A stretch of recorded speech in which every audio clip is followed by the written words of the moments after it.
venderia. E digo mais, ô Sormani, tem uma informação do Bruno Andrade no UOL, dando conta de que o Flamengo poderia estabelecer uma negociação, poderia até contratar o Ferreirinha, aquele do Grêmio, né? Que a gente está imaginando aí, vai ali pelo mesmo lado. Vender o Mischa por 8 e trazer o Ferreirinha é um bom negócio? A primeira parte, não. A segunda parte, sim. Eu concordo com o Facincani. O Flamengo valorizou o jogador. O Michael, hoje, é um jogador que você sabe que se você colocar uma camisa pesada nele, ele rende. Ele fez isso no Flamengo. Graças ao Renato Gaúcho, hein? Não se esqueçam, hein? Graças ao Renato Gaúcho. E então ele joga. Se ele puser uma camisa pesada em qualquer lugar, ele vai ter desempenho. Ele vai performar. Que é a palavra da moda agora, que o Zé Elias tanto gosta. Ele vive mandando mensagem para mim. Professor Mani, pô, não usa performar, pega bem, é melhor. E então ele performou com a camisa do Flamengo. Então ele é outro jogador. Ele não é mais aquele jogador do Goiás que era uma incógnita. Não. Ele hoje é um jogador de time grande. E não adianta dizer que o Goiás é time grande, o Goiás não é time grande. Eu não estou aqui para fazer média com ninguém. O Flamengo é time grande, o Goiás não é. Então, o Flamengo dá um status para o Michael que ele não tinha. Então ele não pode custar a mesma coisa. E outra coisa, o Flamengo já deixou claro, e todas as vezes que essas investidas chegarem a ele, ele vai continuar deixando claro que o Flamengo é uma força do futebol brasileiro e mundial.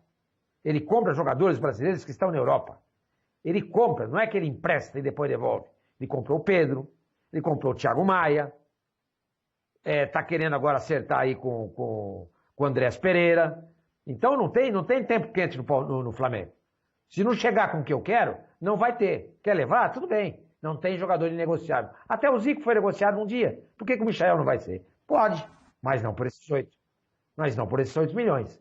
Entendeu? E trazer o Ferreirinha. Eu acho o Ferreirinha muito bom jogador. Mas já brilhou no Grêmio, que é time grande, embora esteja na Série B do Campeonato Brasileiro. Mas aí no jogador que você teria que adaptá-lo ao Flamengo, à cidade, ao time, etc. e tal. Venderia, volto a dizer, o Michael pelo dobro dessa proposta. Pelo dobro. 16 milhões de euros, ou de dólares. Que seja 15 milhões de euros. 15 milhões de euros. Está negociado. Sem problema nenhum. Meu. Você paga o imposto. Você vai pagar o imposto. O Pérez foi um péssimo presidente para o Santos. Péssimo. Mas a negociação dele com o Real Madrid, quando o Santos vendeu o Rodrigo, foi a negociação mais espetacular da história do futebol brasileiro. O Santos recebeu 45 milhões de euros limpinhos. Ele não pagou nada. E quando você põe esse dinheiro no Brasil, você paga tributos, etc. e tal, tem comissão daquele outro. O Pérez deixou claro para o Real Madrid. Eu quero isso aí limpo. Faça as contas e veja o que eu tenho que pagar de imposto. É X, você vai pagar também. Para o Real Madrid, o Rodrigo custou muito mais do que 45 milhões de euros. Por exemplo, o Vinícius Júnior custou 45 milhões de euros também, mas o Flamengo teve que pagar um monte de imposto em cima do dinheiro. Por isso que o negócio do Santos com o Rodrigo é hoje a negociação mais alta da história do futebol brasileiro. O Flamengo tem que fazer a mesma coisa. Eu aceito 15 milhões e você vai arcar com tudo que tiver na frente. Tudo que tiver que pagar, você paga. Aí vai lá com esse dinheiro e compra o Ferreirinha. Aí vai ficar legal. Mas por menos de 15 milhões não vale a pena. Não vale a pena, até porque na minha escalação de Flamengo aqui, eu hoje colocaria Diego Alves, Isla, Arão, não dá para confiar no Rodrigo Caio, Davi Luiz e Felipe Luiz. No meu meio campo teria o Andrés Pereira de primeiro volante, do lado direito dele o Everton Ribeiro, do esquerdo o Arrascaeta, e lá na frente o trio de Michael, Gabriel e Bruno Henrique. O Michael no meu time é titular. Eu não posso vender um titular meu, de Flamengo, por 8 milhões de dólares. Tenha essa da paciência. E aí, Zé? O Sormani falou, uma temporada sensacional, que hoje o Michel já é realidade e tal, etc. Pela temporada uma dúvida e tal.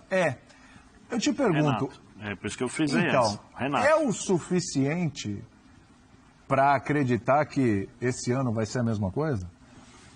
O Michael hoje, ele já é realmente uma realidade. Fala, o Michael, sensacional, beleza, esse é o cara. Ou a gente precisa ver um pouquinho mais do Michael, mais um aninho de Flamengo aí pra gente saber se realmente é isso tudo ou não é? Não, eu acho que dá pra gente confiar pelo que ele apresentou nos últimos 6 meses, vai. Eu acho que ele foi um jogador, eu acho que foi um dos principais jogadores do Flamengo no segundo semestre com o Renato. Em vários jogos ele decidiu a favor do Flamengo.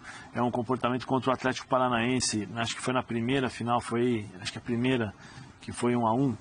O Flamengo cansado, acho que foi lá na Arena? Na Arena. Flamengo cansado, né? O Michael entrou no segundo tempo, foi o cara responsável por mudar o jogo. Ele partia para cima do adversário, criou as situações, ele era o único que tinha capacidade de fazer isso.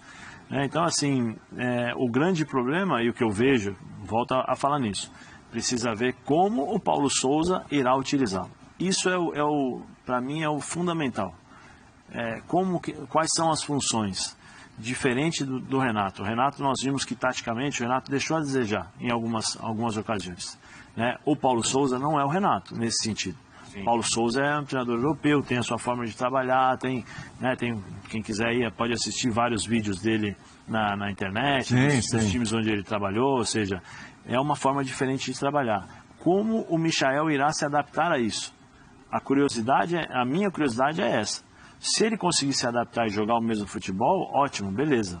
Sem nenhum problema. Vida que segue e torço para que ele consiga dar sequência à carreira dele, porque ele já passou por algumas dificuldades e eu torço para que ele consiga decolar. Você lembra a semana passada, quando estávamos aqui e o rapaz aqui largou o barco, não participou? Sim, né?